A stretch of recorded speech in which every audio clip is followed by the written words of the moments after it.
વડતાલ નજીક આવેલા ભૂમેલના ઈચ્છાપુરા ગામમાં પાડોશી સાથે વાડાની જગ્યા બાબતે ચાલી રહેલી માથાકૂટે ઉગ્ર સ્વરૂપ ધારણ કર્યું।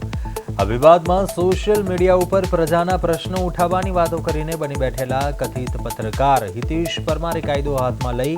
પાડોશી પરિવાર પર ધારિયા અને લાકડાના દંડા વડે આતંક મચાવી જીવલેણ હુમલો કર્યો હતો। દરિયાના ઘા ઝીકીને હત્યા કરવાનો પ્રયાસ કરવાના ગંભીર મામલે વડતાલ પોલીસે ગુનો નોંધી ગણતરીના કલાકોમાં જ મુખ્ય આરોપી હિતેશ પરમારને દબોચી લીધો અને કાયદેસરની કાર્યવાહી કરી તેને બિલોદરા જેલ હવાલે કર્યો છે। ઉલ્લેખનીય છે, આ હુમલામાં સામેલ અન્ય બે આરોપી પિતા પુત્ર હાલ હોસ્પિટલમાં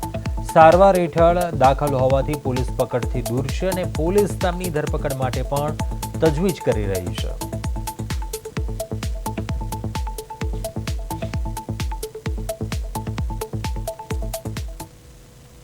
તેઓ પોતાની જે મોટરસાઇકલ લઈને પોતાની નોકરીથી પરત જઈ રહ્યા હતા ત્યારે આ કામના જે આરોપી છે વિક્રમ નવનીત પરમાર કે જે તેઓની ઘરની નજીકમાં જ રહે છે, તેઓએ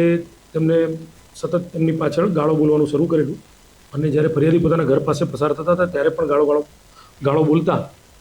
જતા હતા। કેમ કે અગાઉ જે છે આ કામના જે ફરિયાદી છે એ આ કામના આરોપીની વિરુદ્ધના એક કેસમાં સાક્ષી તરીકે રહેલા છે અને એક કેસમાં ફરિયાદ